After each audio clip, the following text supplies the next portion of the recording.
O motor do carro parou bem no meio da caatinga, quando o sol do meio-dia de março transformava tudo em brasa.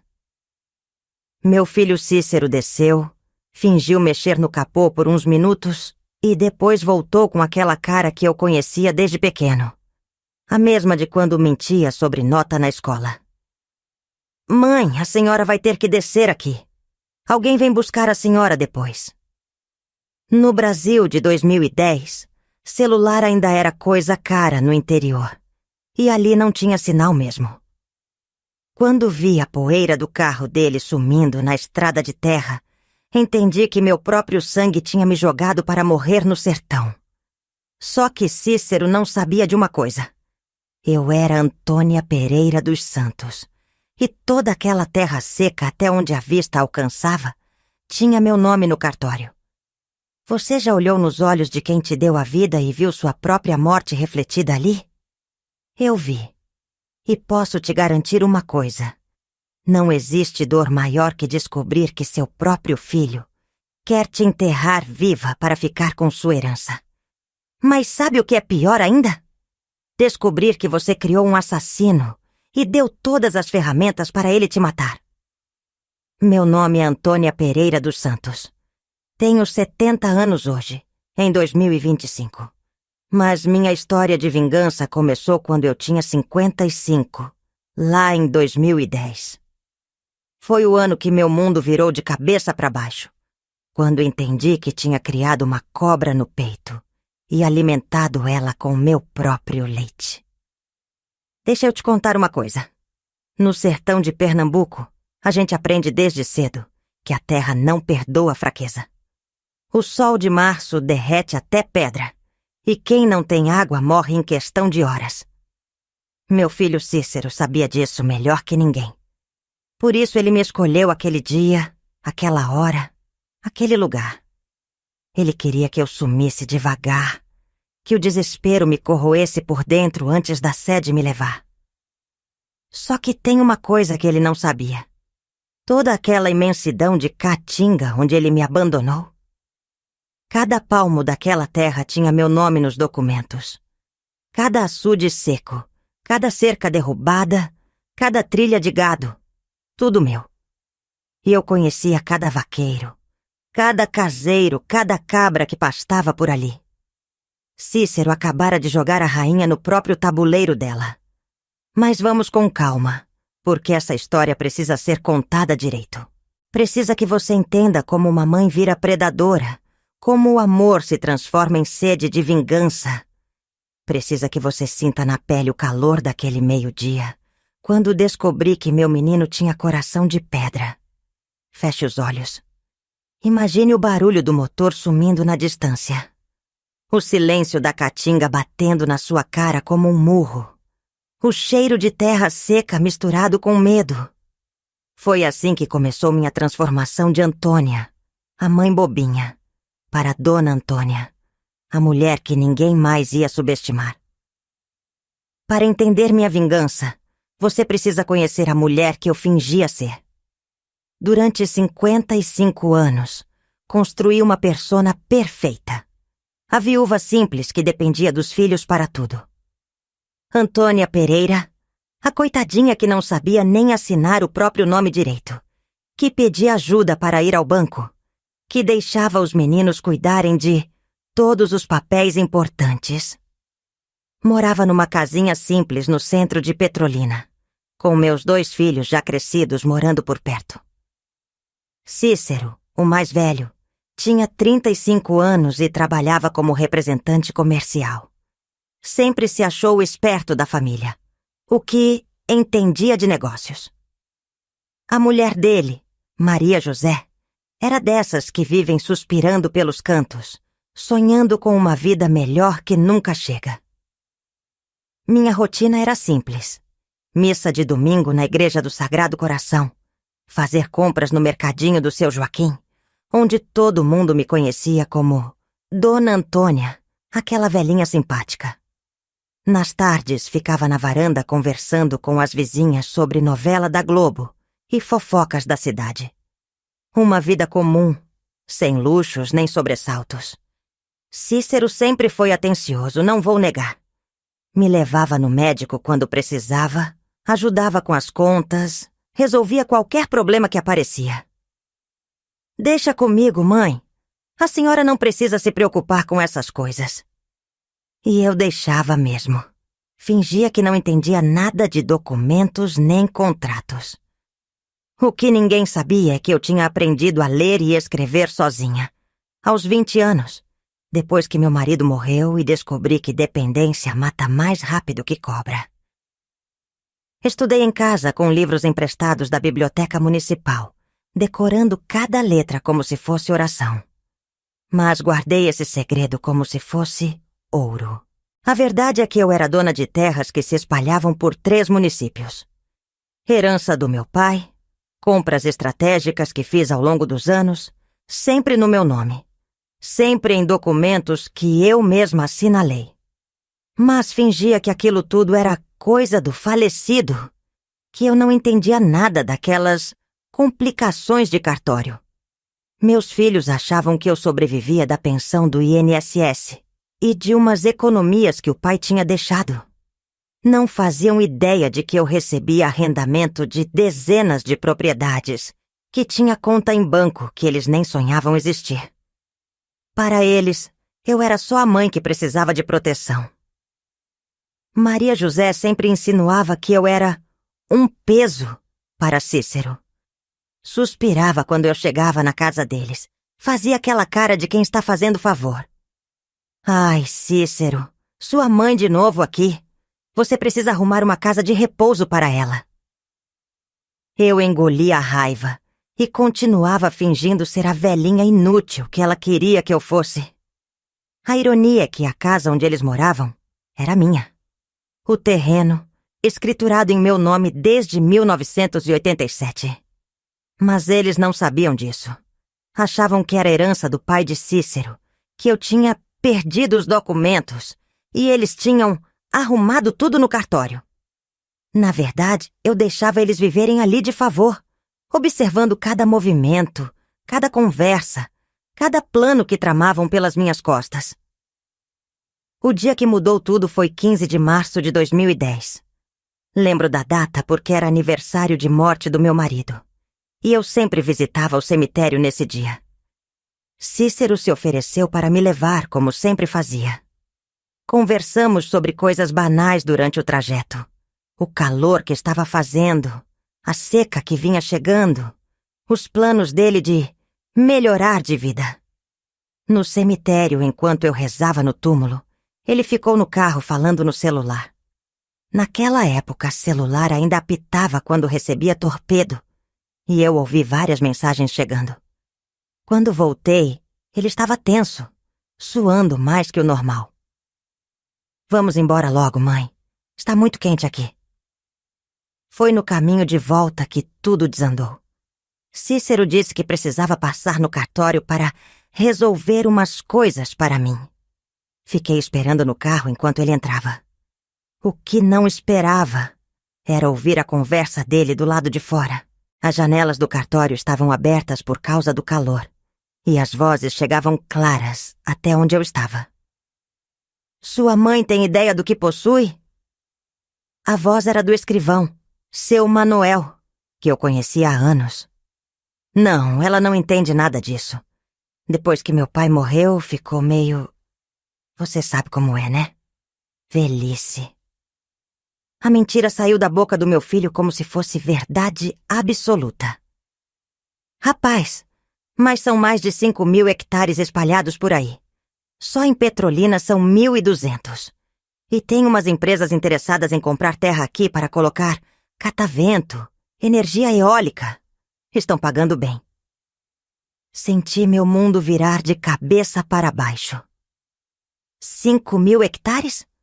Eu sabia que tinha terras, mas nunca soube que eram tantas assim. Meu pai tinha me deixado mais do que eu imaginava. E ao longo dos anos, sem perceber, eu tinha virado uma espécie de latifundiária. E como é que eu faço para acelerar as coisas? A pergunta de Cícero foi como punhal no peito. Olha, legalmente você só herda depois que ela morrer. Mas se ela fizer uma procuração te dando poder total, aí você pode negociar as terras como se fosse dono. E se ela não quiser assinar? Aí você vai ter que esperar a natureza fazer o trabalho dela. O silêncio que seguiu foi o mais alto que já escutei na vida. Meu próprio filho estava planejando minha morte. Não de forma direta, mas contando com ela, esperando por ela. Talvez até ajudando ela a chegar mais rápido. Quando ele voltou para o carro, eu estava em estado de choque. Mas já tinha aprendido ao longo da vida a esconder sentimentos como se esconde dinheiro. Bem fundo, onde ninguém pode ver. Sorri para ele como sempre fazia. E aí, meu filho, resolveu os problemas da sua mãe? Resolvi sim, mãe. A senhora não precisa se preocupar com nada. Durante todo o caminho de volta, minha mente funcionava como máquina de calcular. Quantas vezes Cícero tinha mentido para mim? Quantas vezes tinha fingido cuidar dos meus interesses enquanto cuidava dos dele? E Maria José, será que sabia de tudo? Chegando em casa, me tranquei no quarto e chorei como não chorava desde o dia que enterrei meu marido. Mas as lágrimas duraram pouco. Logo veio a raiva, quente como o sol do sertão. E com a raiva veio algo que eu não sentia há muito tempo. Vontade de lutar. Naquela noite, tomei uma decisão que mudaria tudo. Ia descobrir exatamente o que possuía, quem mais estava envolvido nessa traição. E, principalmente, ia ensinar para meu filho que subestimar uma mulher do sertão é o mesmo que brincar com fogo na seca. A partir daquele momento, Antônia, a velhinha indefesa, começou a morrer. E no lugar dela, estava nascendo alguém muito mais perigosa. Na manhã seguinte, acordei com a mente mais clara que havia tido em anos. Primeira coisa que fiz foi ligar para Dona Conceição, minha vizinha, e inventar que ia passar uns dias na casa da minha irmã em Juazeiro. Qualquer coisa, Cícero sabe onde me encontrar. Menti. Na verdade, ia começar a investigação mais importante da minha vida. Primeiro parei no Banco do Brasil, onde tinha uma conta que ninguém da família conhecia. Pedi ao gerente, seu Ricardo, para imprimir todo o histórico dos últimos 5 anos. Queria entender exatamente de onde vinha meu dinheiro. Mesa. Quase caí da cadeira. Não eram 5.000 hectares como ele tinha falado para Cícero.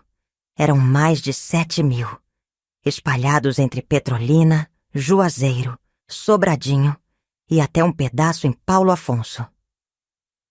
Como é que eu não sabia disso tudo? Perguntei, fingindo surpresa.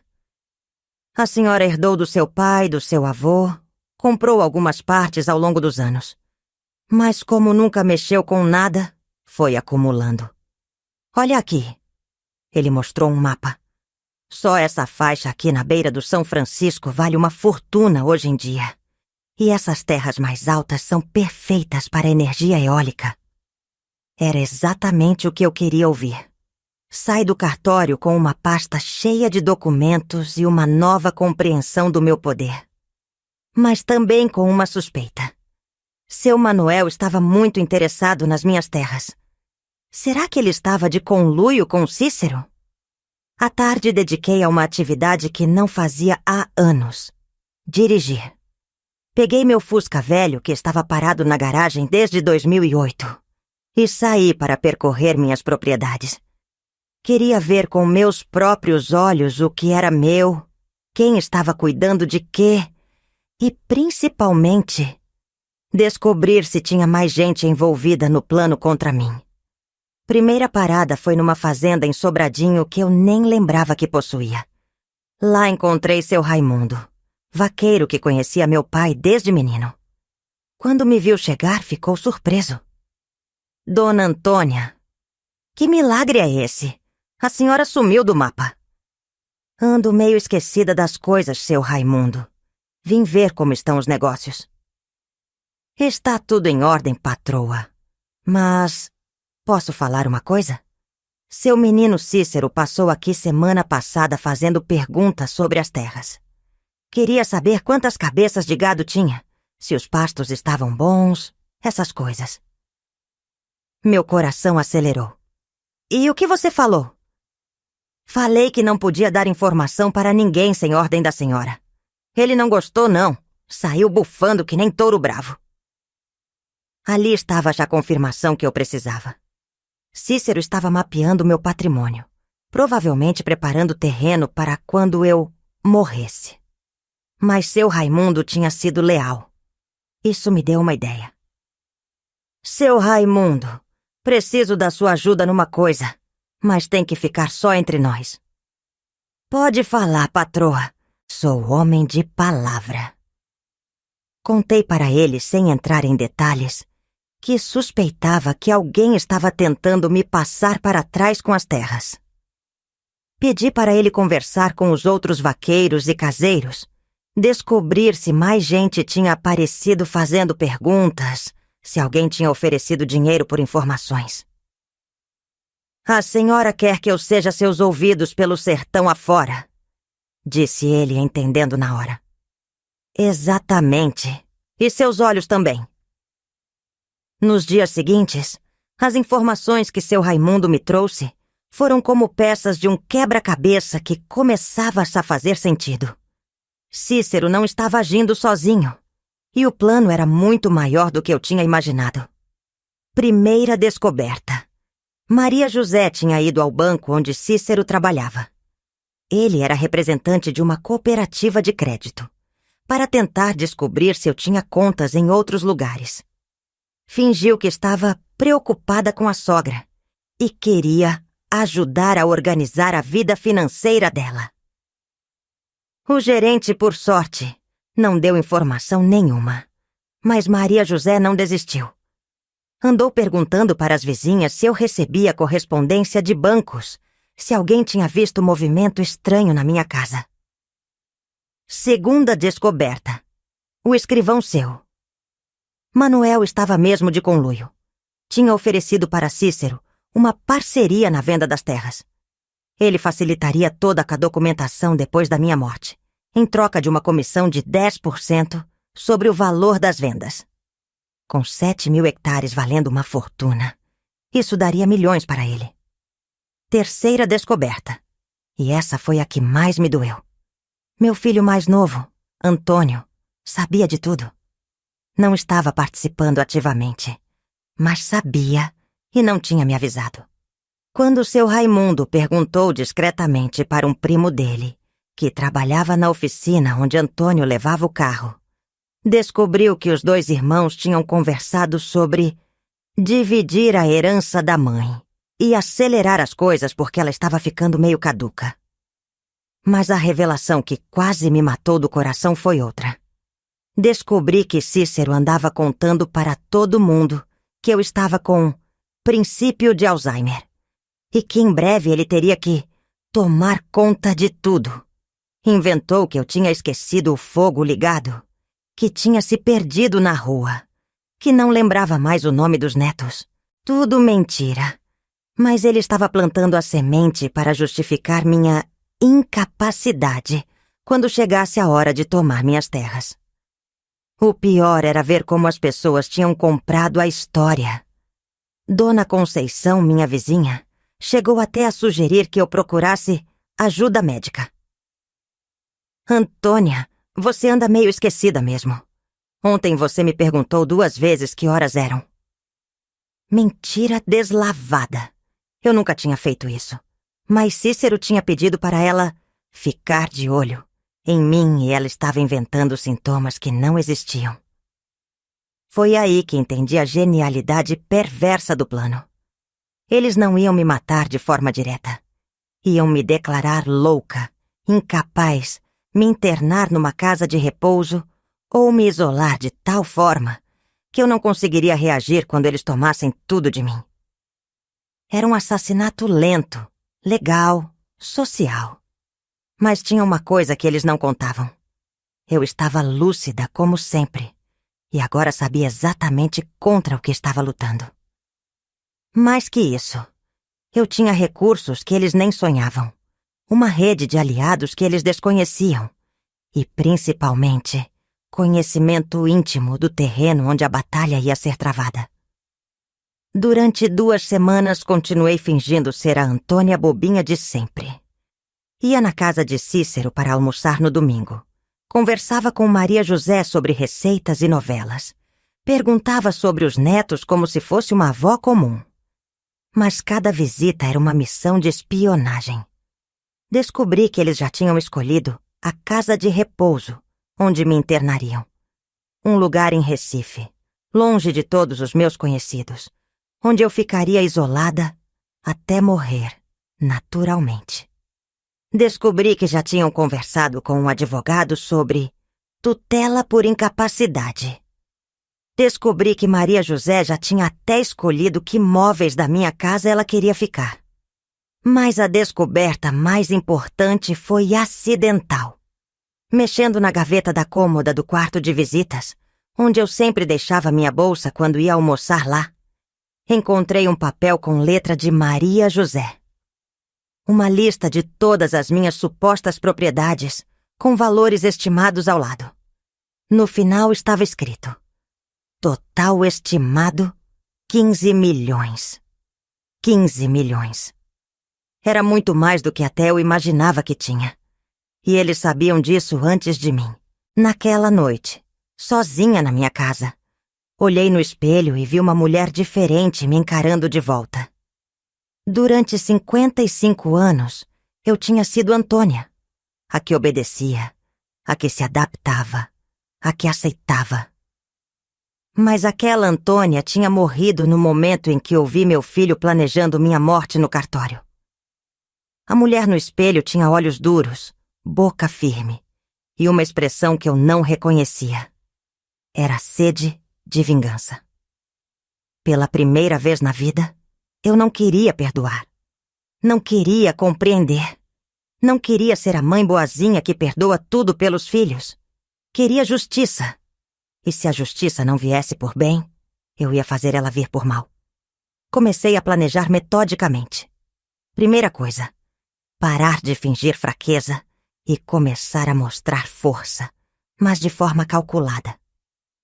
Não podia revelar de uma vez que sabia de tudo, porque isso daria tempo para eles se reorganizarem. Tinha que ser como caçada no sertão. Paciência, estratégia e o golpe certeiro na hora certa. Liguei para um advogado em Salvador, Dr. Edmundo, que não conhecia ninguém da família. Marquei uma consulta e fui até lá de ônibus para ninguém me ver. Expliquei minha situação sem entrar em detalhes sobre o plano de vingança. Disse apenas que queria proteger meu patrimônio de pessoas mal intencionadas. Dr. Edmundo me orientou sobre várias possibilidades legais. Podia fazer um testamento blindado. Podia criar uma fundação. Podia até mesmo vender tudo e deixar os filhos sem herança nenhuma. Mas o que mais me interessou foi quando ele falou sobre reversão de doações por ingratidão. Dona Antônia, se a senhora pode provar que seus filhos agiram contra a senhora de forma grave, pode reverter qualquer doação ou adiantamento de herança que tenha feito. E mais, pode deserdá-los completamente. Era exatamente o que eu precisava ouvir. Mas antes de usar a lei, eu queria usar algo mais poderoso. A própria armadilha que eles tinham preparado para mim. Voltei para Petrolina com um plano formado na cabeça. Ia dar para Cícero exatamente o que ele queria. Uma mãe aparentemente frágil, confusa, pronta para ser manipulada. Mas dessa vez, eu seria a puppeteer, controlando os cordões. Primeira fase. Começar a esquecer coisas de propósito.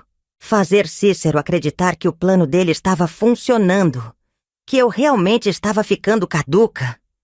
Isso baixaria a guarda dele e me daria acesso a mais informações sobre como e quando eles pretendiam agir. Segunda fase. Usar minha rede de vaqueiros e caseiros para criar situações que expusessem a verdadeira natureza dos meus filhos. Queria que a comunidade toda visse quem eles realmente eram, antes de eu aplicar o golpe final. Terceira fase. No momento certo, quando eles achassem que já tinham ganhado, eu ia me revelar. E não seria só para eles. Seria em público, na frente de toda a Petrolina, para que ninguém mais duvidasse de quem era Antônia Pereira dos Santos. Comecei no dia seguinte. Cheguei na casa de Cícero fingindo estar confusa, dizendo que tinha esquecido onde tinha guardado uns documentos importantes. Maria José e ele trocaram aquele olhar que eu já conhecia. O olhar de quem está vendo a presa cair na armadilha. "Não se preocupe, mãe", disse Cícero com falsa paciência. "A gente ajuda a senhora a ir a procurar." "É melhor mesmo a senhora deixar tudo com Cícero", completou Maria José. Então resolvi aplicar essa sabedoria no meu plano. Ia deixar Cícero e Maria José se afogarem na própria ganância, gota por gota. A primeira jogada foi sutil. Comecei a esquecer de pagar algumas contas básicas: luz, telefone, água. Não o suficiente para ser cortado, mas o bastante para Cícero notar e se oferecer para ajudar a organizar as finanças da mãe. Era exatamente isso que eu queria. "Mãe, a senhora esqueceu de pagar a conta de luz de novo", disse ele numa tarde de abril, segurando a segunda via que tinha chegado pelo correio. "Esqueci mesmo, meu filho. Ando com a cabeça tão ruim." Suspirei, fazendo a voz tremer um pouquinho. "Olha, que tal se eu passo a cuidar disso para a senhora? Posso pegar todas as contas e pagar direto da minha conta, e depois a senhora me repõe." Maria José, que estava do lado, completou a armadilha. "É melhor mesmo, sogra. A senhora pode até esquecer e ficar sem luz em casa." Aceitei a proposta fingindo alívio. "Ai, que bom, meu filho. Vocês cuidam tão bem de mim." Por dentro eu sorria, porque agora eles iam ter acesso aos meus gastos mensais, iam ver exatamente quanto eu recebia de aposentadoria, e iam se sentir no controle da situação. O que eles não sabiam é que eu tinha redirecionado todas as contas importantes para uma caixa postal em Juazeiro, que tinha aberto no nome de uma sobrinha distante. As contas que deixei chegar em casa eram só as básicas: luz, telefone, água. Tudo calculado para dar a impressão de que eu vivia só da aposentadoria. Em 2 semanas, Cícero já tinha assumido o controle total das minhas finanças. Chegava todo orgulhoso para me mostrar como estava organizando tudo, como se fosse fazer um favor imenso. "Olha aqui, mãe, consegui negociar um desconto na conta de telefone. E essa conta de supermercado estava muito alta. Tem que economizar mais." Era hilário ver ele tentando controlar um orçamento que nem de longe representava minha situação real. Enquanto isso, nas minhas contas secretas, eu recebia mensalmente mais de 15 mil reais só de arrendamentos e royalties. Mas para ele, eu era uma velhinha que lutava para pagar uma conta de luz de 50 reais. Ao mesmo tempo, comecei a plantar sementes de informação falsa. Inventei que estava preocupada com os papéis que o falecido marido tinha deixado, mas que não conseguia encontrar. Eram umas escrituras, umas coisas de terra, mas não sei onde guardei. Cícero quase babava quando ouvia essas conversas. "A senhora lembra onde podem estar, mãe?" "Ah, meu filho, minha memória não está boa. Acho que podem estar numa pasta amarela, ou talvez numa caixa no guarda-roupa. Ou será que joguei fora sem querer?" Ele e Maria José passaram o fim de semana seguinte ajudando a revirar minha casa procurando documentos inexistentes. Claro que não acharam nada, porque o que eles procuravam estava guardado no cofre do Banco do Brasil, junto com meu testamento recém-feito. Mas a parte mais divertida era ver a frustração crescendo no rosto dos dois. Cada documento comum que encontravam, certidão de nascimento, carteira de trabalho velha, fotos antigas, era uma decepção. Eles queriam escrituras de terra, contratos de arrendamento, alguma coisa que provasse que eu tinha patrimônio escondido. Sogra, disse Maria José numa dessas buscas, a senhora tem certeza que seu marido tinha terras? Tinha sim, minha filha. Ele sempre falava que ia deixar uma herança boa para os meninos. Mas depois que ele morreu, nunca mais achei os papéis. A cara de desespero dela era impagável. Eu podia quase ouvir os pensamentos. E se a velha perdeu tudo mesmo? E se não tem herança nenhuma? Depois de estabelecer meu controle sobre a situação, resolvi testar até onde Cícero e Maria José estavam dispostos a ir. Queria medir o nível de frieza deles, entender exatamente que tipo de monstros eu tinha criado. Primeira experiência. Fingi um pequeno acidente doméstico. Cheguei na casa deles com um curativo no braço, dizendo que tinha me cortado com uma faca na cozinha. Foi só um cortezinho boba, mas sangrou bastante. Fiquei com medo. A reação dos dois foi reveladora. Cícero perguntou se eu havia procurado médico, mas não se ofereceu para me levar. Maria José nem chegou perto para ver o machucado. Em vez disso, trocaram um olhar que eu interceptei. Era esperança. Esperança de que eu estivesse realmente ficando incapaz de cuidar de mim mesma. Mãe, a senhora tem que ter mais cuidado, disse Cícero. Na sua idade, qualquer acidente pode ser perigoso.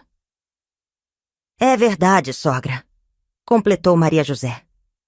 Talvez seja a hora de pensar numa pessoa para cuidar da senhora. Ou, quem sabe, um lugar mais seguro? Ali estava, a primeira sugestão direta sobre me tirar de casa. Fingi não entender. Um lugar mais seguro? Mas minha casa é segura, minha filha. Ah, eu só estava pensando em voz alta. Esquece. Mas eu não esqueci. Gravei tudo. Segunda experiência, uma semana depois. Liguei para Cícero no meio da madrugada, fingindo estar confusa e assustada. Meu filho, tem alguém tentando entrar na minha casa. Estou ouvindo barulho na porta.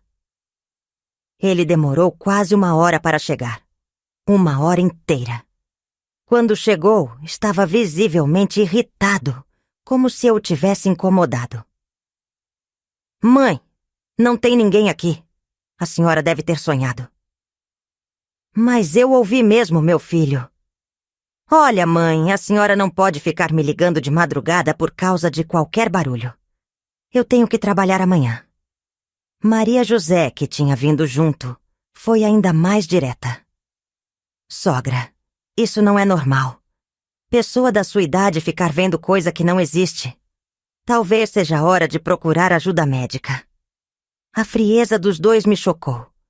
Uma mãe ligando de madrugada com medo, e eles preocupados era com o próprio sono. Mas também me deu informações valiosas. Eles já estavam prontos para me declarar louca oficialmente. Terceira experiência, a mais reveladora. Fingi um pequeno desmaio na casa deles, durante um almoço de domingo. Me deixei cair da cadeira devagar, fechei os olhos e fiquei imóvel por alguns segundos. O que eles fizeram?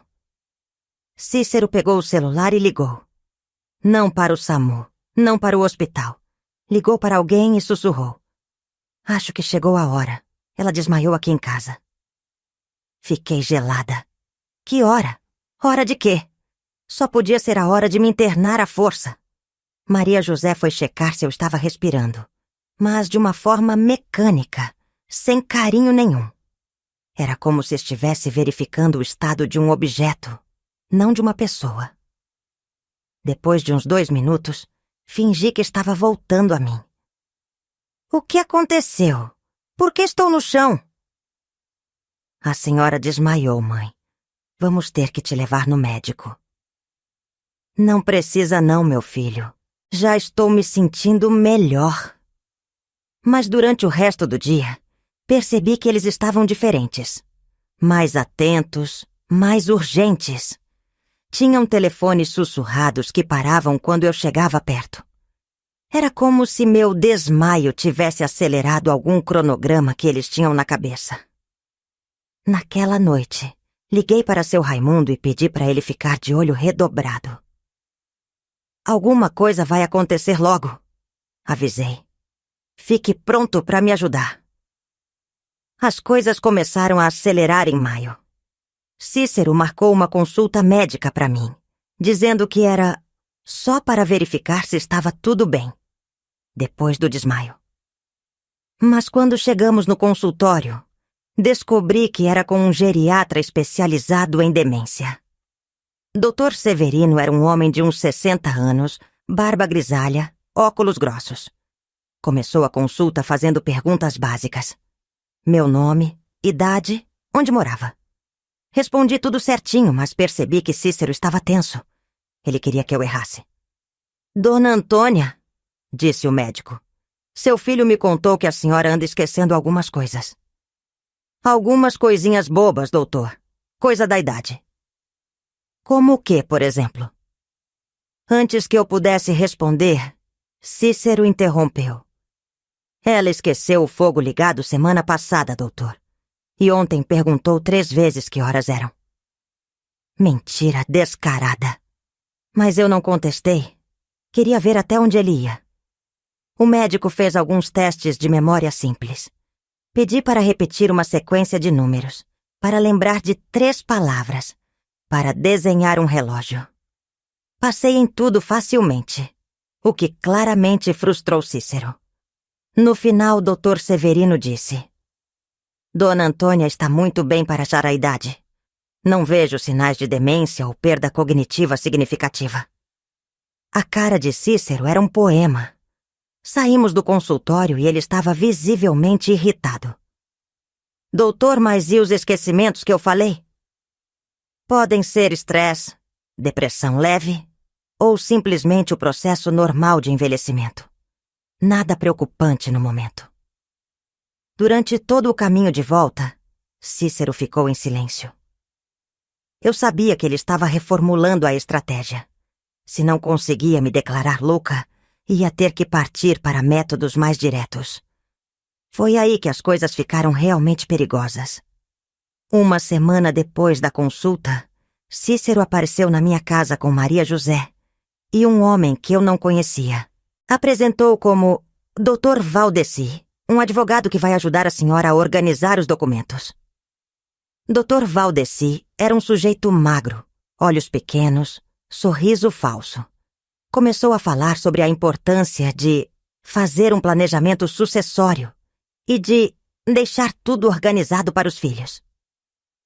Dona Antônia, seria interessante a senhora fazer uma procuração dando poderes ao seu filho Cícero para cuidar dos seus bens. Assim, se acontecer alguma coisa com a senhora, tudo já está resolvido. Era a armadilha final. Eles queriam me fazer assinar minha própria sentença de morte. Fingi interesse. E isso é bom mesmo, doutor? É o melhor que a senhora pode fazer pela família. Pedi um tempo para pensar melhor, dizendo que decisão importante não se toma de supetão. Dr. Valdeci insistiu que era urgente, que, na idade da senhora, qualquer coisa pode acontecer. Mas eu não assinei nada. Disse que queria conversar com meus outros filhos primeiro, que precisava de alguns dias para decidir.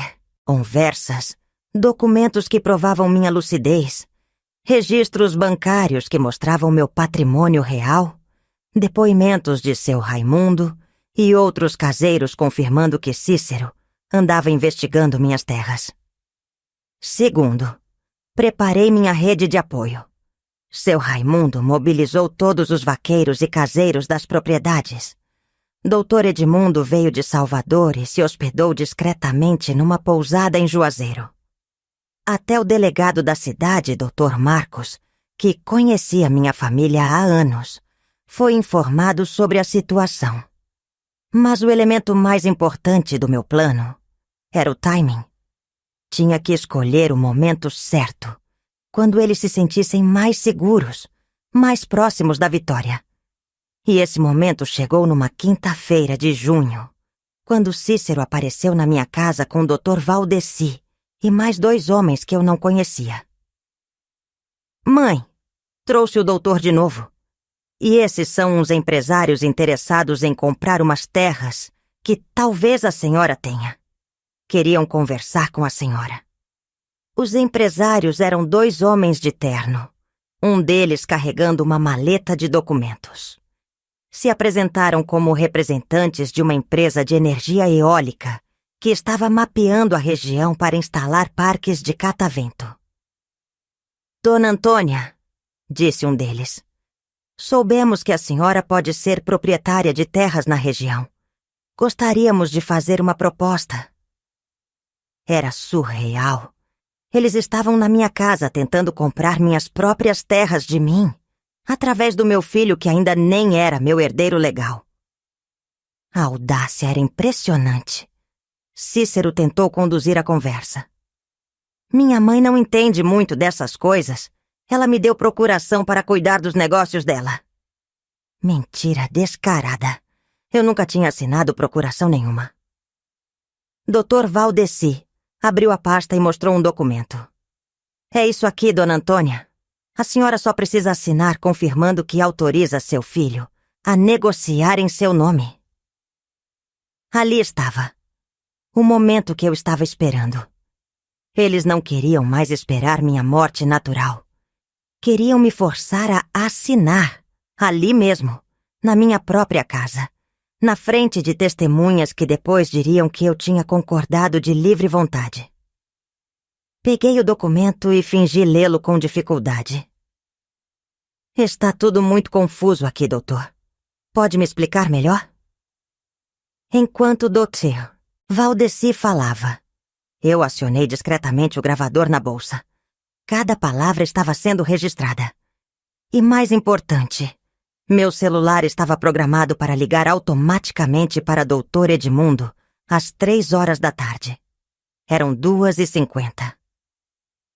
É simples, Dona Antônia, explicou o Dr. Valdeci. A senhora assina aqui, autorizando Cícero a vender as terras. Os compradores pagam um bom preço e a senhora fica tranquila para o resto da vida. E se eu não quiser vender? O silêncio que se seguiu foi carregado de tensão. Os 5 homens na minha sala se entreolharam. Eu podia sentir a mudança no ar, como quando a juvento anuncia a tempestade. Mãe, disse Cícero, e pela primeira vez ouvi frieza real na voz dele. A senhora não tem escolha. Na sua idade, com os problemas de memória que tem, não pode mais tomar esse tipo de decisão sozinha. Que problemas de memória? Os que o doutor confirmou no exame. Dr. Severino disse que eu estava bem. Não, mãe. Ele disse que a senhora precisava de cuidados especiais. Mentira na cara dura. Mas era exatamente isso que eu precisava. Eles se contradizendo, se revelando, caindo na própria armadilha. Às 3 horas em ponto, meu celular tocou. Era Dr. Edmundo, como planejado. Atendi fingindo confusão. Alô? Quem é? Dona Antônia, aqui é Dr. Edmundo. Como combinamos, estou ligando para confirmar nosso encontro de hoje. Falei alto o suficiente para todos ouvirem. Que encontro, doutor? Não me lembro de encontro nenhum. Às 4 horas na delegacia, para registrar a ocorrência. A cara dos 5 homens na minha sala foi um espetáculo. Cícero tentou pegar o telefone da minha mão. Quem é, mãe? Que ocorrência? Mas eu já tinha desligado. E agora olhava para cada um deles com uma expressão que eles nunca tinham visto antes. A expressão de uma mulher que não tinha mais medo de nada. Que ocorrência é essa, mãe? Repetiu Cícero, agora com voz trêmula. A ocorrência que vou registrar contra vocês por tentativa de estelionato, extorsão e fraude. Minha voz saiu firme, clara, sem nenhum traço da velhinha confusa que eu tinha fingido ser por meses. Foi aí que eles perceberam que tinham caído numa armadilha e que a caçadora não era presa. Era predadora. O silêncio na minha sala durou uns 10 segundos que pareceram uma eternidade. 5 homens me encarando, tentando processar o que acabavam de ouvir. Eu, sentada na minha poltrona favorita, os observando como uma águia observa roedores no chão do sertão. Cícero foi o primeiro a tentar se recuperar. Mãe, a senhora está confusa. Nós só estamos tentando ajudar. Confusa? Levantei da poltrona e fui até a estante. Peguei uma pasta que estava ali há meses, esperando esse momento. Confusa é quem acha que pode passar a perna numa mulher que sobreviveu 70 anos no sertão. Abri a pasta e comecei a tirar documentos. Aqui está a escritura da fazenda Santa Rita, 1.200 hectares em Petrolina. Aqui, a fazenda São José, 800 hectares em Sobradinho. Aqui, as terras da beira do São Francisco, 2.000 hectares entre Juazeiro e Paulo Afonso. A cada documento que eu mostrava, as caras ficavam mais brancas. Dr. Valdeci tentou se aproximar para ver os papéis, mas eu afastei. Não toque. Você não é advogado de verdade, é cúmplice de estelionato. Como a senhora sabe? Ele começou a perguntar, mas se calou quando percebeu que tinha se entregado. Como eu sei que você não é advogado? Porque advogado de verdade não tenta fazer cliente assinar procuração sem ler o que está assinando. E não tenta comprar terra de quem nem morreu ainda. Os 2 empresários começaram a se levantar, claramente querendo sair dali. Mas eu não tinha terminado. Sentem. Vocês também vão ouvir a parte de vocês nessa história. Maria José, que até então estava calada no canto, encontrou a voz. Sogra, a senhora não está entendendo. Nós só queremos o melhor para a senhora. O melhor para mim? Ri com uma gargalhada que saiu do fundo da alma. O melhor para mim era ter sido abandonada para morrer no meio da caatinga? Era ter meu próprio filho contando para todo mundo que eu estava louca? Era vocês 2 escolhendo qual casa de repouso ia me enfiar? Cícero empalideceu. Quem foi que disse isso para a senhora? Ninguém precisou dizer nada. Eu escutei. Escutei você no cartório planejando minha morte. Escutei você falando com o Dr. Valdeci sobre como me forçar a assinar procuração. Escutei você e Maria José escolhendo meus móveis antes de eu morrer. Peguei o gravador da bolsa e coloquei na mesa de centro. E gravei tudo. Cada conversa, cada mentira, cada plano de vocês contra mim. Dr. Valdeci tentou uma última cartada. Dona Antônia, gravação feita sem autorização não vale como prova. Não vale? Sorri de novo. Dr. Edmundo, meu advogado verdadeiro, disse que vale sim. Principalmente quando é para provar crime contra idoso. Isso dá cadeia, sabia? Foi aí que Cícero perdeu a compostura. Que advogado? A senhora não conhece advogado nenhum. Não conheço? Peguei o telefone fixo e disquei um número que tinha decorado. Doutor Edmundo, pode vir agora. Eles estão todos aqui. 10 minutos depois, Dr. Edmundo chegou acompanhado de Dr. Marcos, o delegado. Também vieram 2 oficiais de justiça. E, para minha satisfação, seu Raimundo com mais 3 vaqueiros das fazendas. Cícero tentou uma última vez assumir o controle da situação. Delegado, minha mãe está com problemas mentais. Ela não sabe o que está falando. Dr. Marcos, que conhecia nossa família há 20 anos, olhou para mim. Dona Antônia, a senhora pode me explicar o que está acontecendo aqui? Posso sim, Dr. Marcos. Minha voz saiu clara e firme. Meu filho e essas pessoas estavam tentando me obrigar a assinar uma procuração fraudulenta para tomar minhas terras. Aqui estão as provas. Entreguei para o delegado toda a documentação. Os registros das propriedades, as gravações, os papéis falsos que Dr. Valdeci tinha trazido, até mesmo as anotações de Maria José que eu tinha fotografado. Dr. Edmundo pegou a palavra. Dr. Marcos, Estamos diante de uma tentativa de estelionato contra idoso, falsificação de documentos e formação de quadrilha. Minha cliente foi vítima de um plano elaborado para tomar seu patrimônio. Que patrimônio! Gritou Cícero desesperado. Minha mãe é aposentada, vive da pensão do INSS. Foi aí que eu decidi dar o golpe de misericórdia. Seu Raimundo, pode falar para o delegado quanto eu pago de arrendamento por mês para os fazendeiros da região? Seu Raimundo, todo orgulhoso, respondeu. Dona Antônia recebe 15 mil reais por mês só dos arrendamentos, sem contar os royalties da mineradora e os contratos de piscicultura. A cara de Cícero foi um poema. Maria José simplesmente desabou numa cadeira. Os empresários tentaram sair, mas os policiais bloquearam a porta. E tem mais, continuei. Dr. Marcos, esse homem aqui, apontei para Dr. Valdeci, não é advogado. É um estelionatário que meu filho contratou para criar documentos falsos. Dr. Edmundo mostrou uma consulta que tinha feito na OAB.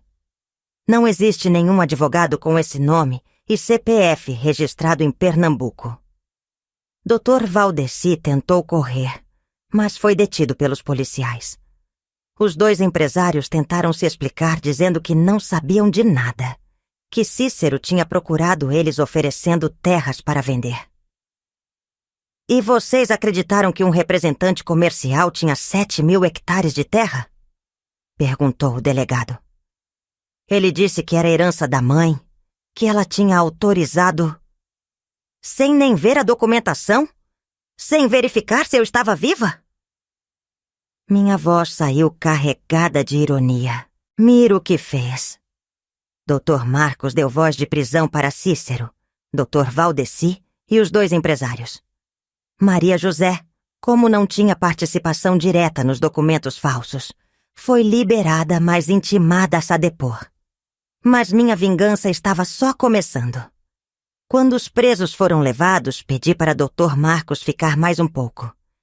Tinha mais algumas coisas para resolver. Dr. Marcos, preciso fazer um comunicado oficial, como proprietária das terras onde essas pessoas vivem. Peguei outro documento da pasta. A escritura da casa onde Cícero e Maria José moravam. Esta casa está em meu nome desde 1987. Eu autorizo que eles morassem aqui de graça durante todos esses anos. Mas agora, por motivos óbvios, estou revogando essa autorização. Maria José quase desmaiou. Sogra, a senhora não pode... Onde é que eu vou morar? Onde você quiser. Só não pode ser numa casa que é minha. Mas não parei por aí. Liguei para todos os comerciantes da cidade que tinham fichas de crédito no nome de Cícero. Aqui é Antônia Pereira dos Santos. O rapaz que vocês conhecem como Cícero não tem mais minha autorização para fazer compras na minha conta. Aliás, ele está preso por estelionato. Em 2 horas, todo mundo em Petrolina sabia da história. No interior, notícia voa mais rápido que urubu farejando carniça. Liguei também para a cooperativa onde Cícero trabalhava. Preciso comunicar que meu filho foi preso por tentar fraudar documentos. Achei que vocês deviam saber, já que ele trabalha com crédito rural. No dia seguinte, Cícero foi demitido.